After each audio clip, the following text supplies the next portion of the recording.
Welcome to You've Got This with Sarah Hamaker, a podcast to encourage and equip moms along their parenting journey.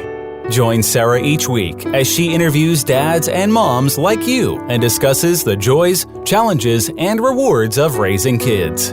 Hi, and welcome to this week's You've Got This. I'm your host, Sarah Hamaker.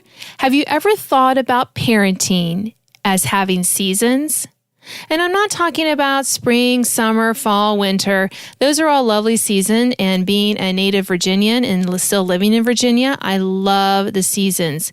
But do we think of parenting that way? Here's why we should.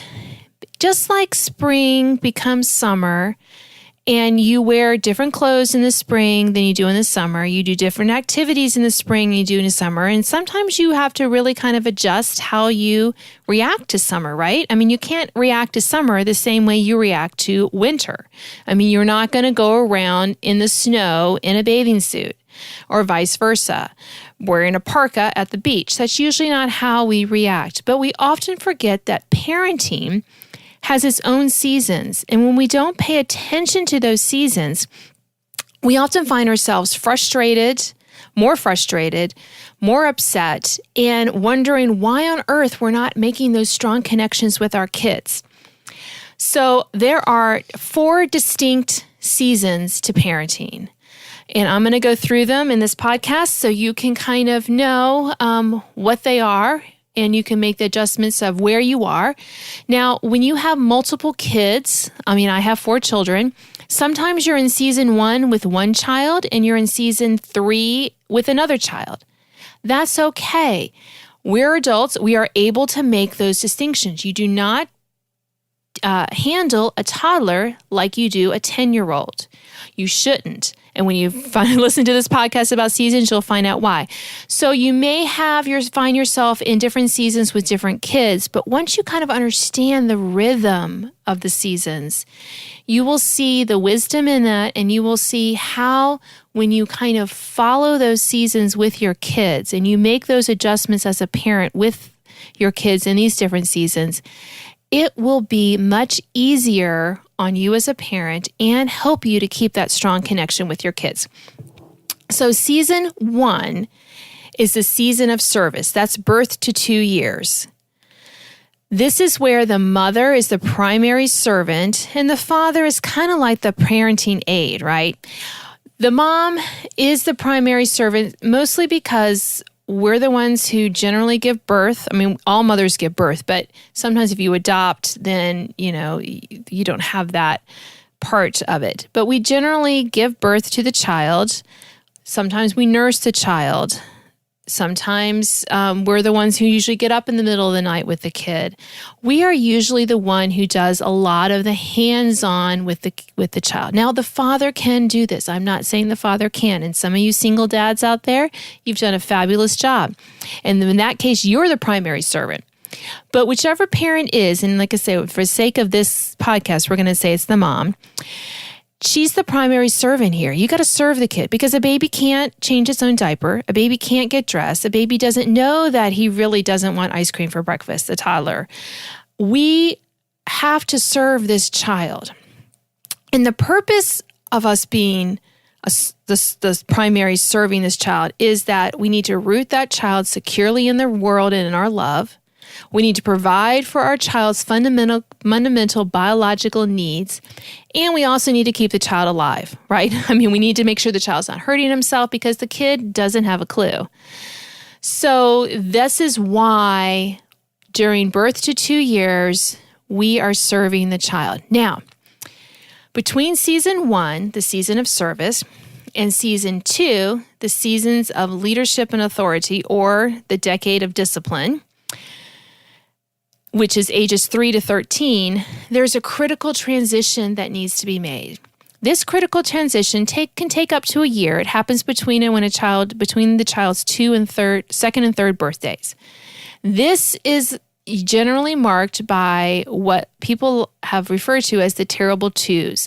This is because when we're doing this right, moms, we are transitioning from the child being the center of our home by necessity to the parents being the center of the home which kind of rocks that kid's world, right? I mean, the kid just doesn't like the fact that, hey, I'm no longer the be-all, end-all center of attention in this home, and I'm going to protest very loudly.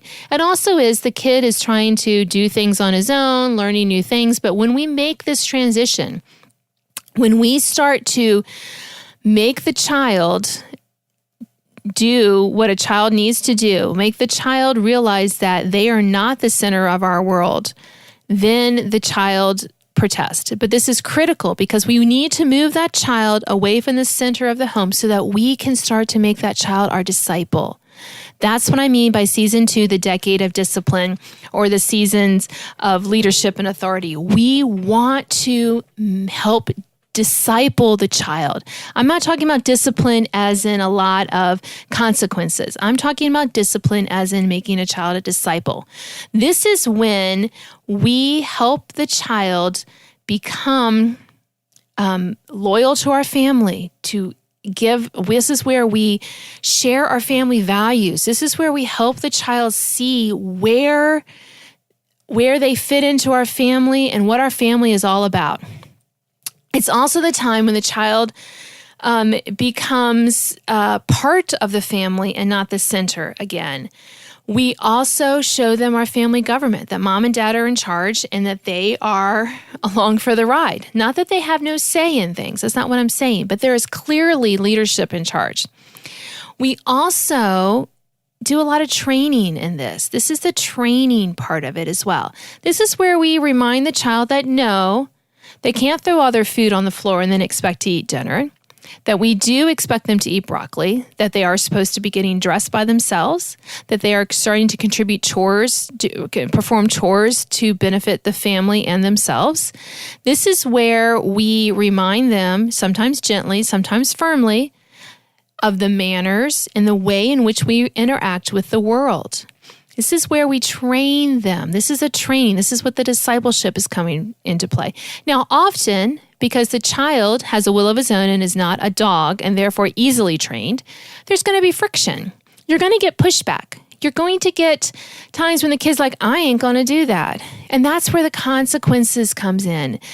But you're developing this, you're positioning yourself as a leader in your home, and you're also recognizing that your child is not always going to say, yeah, mom's in charge. No, they're going to try to be in charge sometimes. And that's when you just gently correct them, sometimes firmly, and you level the consequences that are needed to help redirect them back on the path so that you can continue that crucial training and discipleship with them. Because season 3 is coming. Season 3 is a season of mentoring. Because when a child hits the teen years, hits 13, you want to have spent the decade before helping them to find their place in the family and in the world, teaching them manners and values of your family, helping them to see that when you tell them your no means no and your yes means yes, so that when they hit the teen years, you can start to pull back to be that mentor. This is the golden part of parenting. So many people are like, oh, the teen years are horrible. Yeah, they can be if you haven't done the work ahead of time. Now, if you have listeners who have already in the teen years, and don't despair, you're not going to go back and redo season 1 and 2. You're not. You're going to just start with a season of mentoring.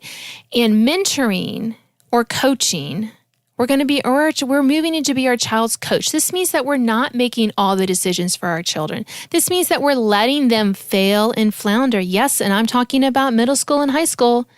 This is where we step back and let them make decisions that, yes, might affect the rest of their lives. This is where we're able to go,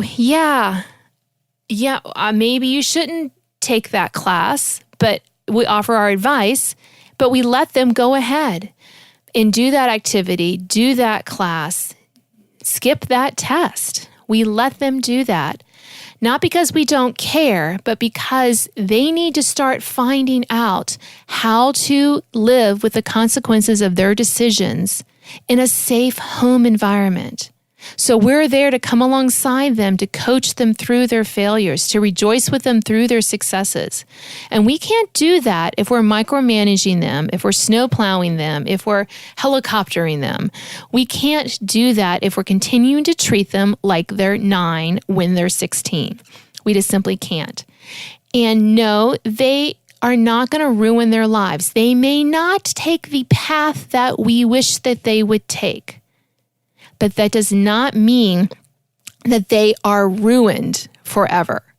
And I think we need to realize that when we're in the mentoring part, this is a hard part for us because we really have to parent with open hands. We really have to say, my teen can make that decision to what classes to take or whether to study. Now, that doesn't mean that we don't still levy consequences for our child who's perfectly capable of doing AB work and is turning in CD work on a regular basis in school.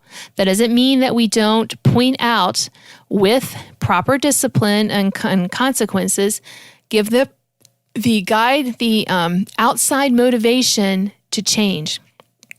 But it does mean that we recognize that they are not always going to make choices that line up exactly with us, that they may take a slightly different path to get to the end of it, and that we cannot motivate a child. We can keep on doing the right thing, but our child can still choose to do the wrong thing, and we recognize that.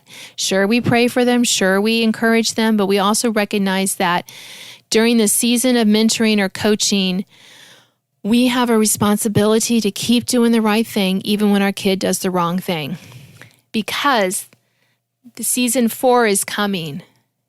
That is our end goal, the season of friendship. When our child is emancipated and has left the nest fully, during college, you're even more if they go away to college, and we're even more stepping back.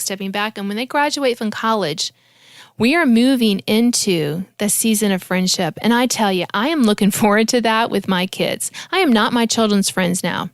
I do not want to be their friend. I do not need to be their friend because I have friends of my own age. Thank you very much.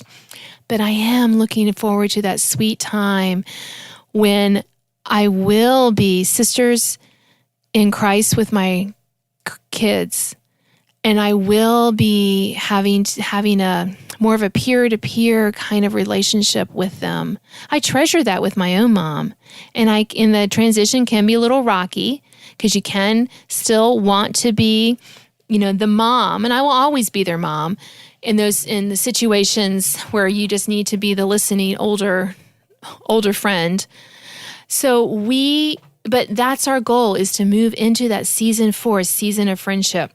We want our children to be independent, and that's why we do the season of leadership and authority, or the decade of discipline. We want them to be successful. That's why we step back into the season of mentoring or coaching. And so that we want them to be independent and to leave and be ready to leave for college at 18, 19, and to enter that as almost an adult. And we can't wait for that to happen, and then we can have that friendship with them. This doesn't mean that the child will not still seek guidance from us. Do you seek guidance from others who are not your parents?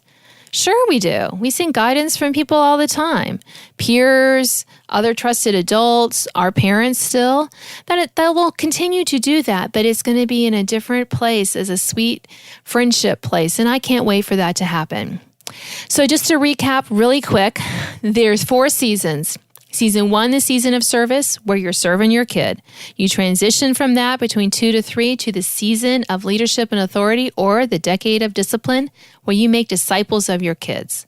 Season 3, this is the teen years to early college, the season of mentoring or coaching. This is where you're not doing as much for your kids. And then season 4, the season of friendship. This is where they're fully emancipated. They're independent.